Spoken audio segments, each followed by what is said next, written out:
আমাদেরও সেনাবাহিনী আছে, আমাদেরও রাষ্ট্র আছে, আমাদেরও জনবল আছে, আমাদের 200 কোটি মুসলমান আছে, আমাদের অর্থ ব্যবস্থা আছে, আমাদেরকে আল্লাহ পাক জমিন দিয়েছেন।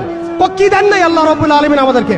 তারপরে কেন এই জায়গায়? এর উত্তর আপনি খুঁজে বের করেন। আপনি খেয়াল করে দেখেন, আজকে আমরা এই জায়গায় চলে আসছি শুধুমাত্র একমুখী, তাদের সামরিক আগ্রাসনের ভিত্তিতে নয়। আমাদের সেনাবাহিনী কম নাই, আমাদের জমি কম নাই, আমাদের দেশ কম নাই, আমাদেরও প্রযুক্তি কম নাই। তাহলে আমরা এই পর্যায়ে কেন আসলাম? উত্তরগুলো আপনি খুঁজে বের করেন, উত্তরগুলো খুঁজে বের করেন।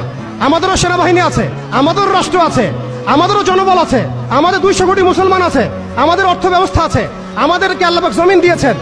কি দেন নাই আল্লাহ রাব্বুল আলামিন আমাদেরকে? তারপরে কেন এই জায়গায়? এর উত্তর আপনি খুঁজে বের করেন। উত্তর হচ্ছে একটাই, উত্তর একটাই।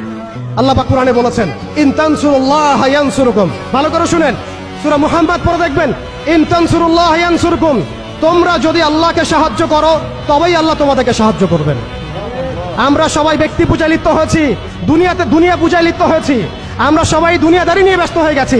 আর যখন আমাদের ভাইরা মারা যাচ্ছে তখন আমরা মায়া কান্না দেখাচ্ছি। এইসব ভণ্ডামি দিয়ে জিহাদ হবে না, এইসব ভণ্ডামি দিয়ে বাইতুল মুকাদ্দাস বিজয় হবে না।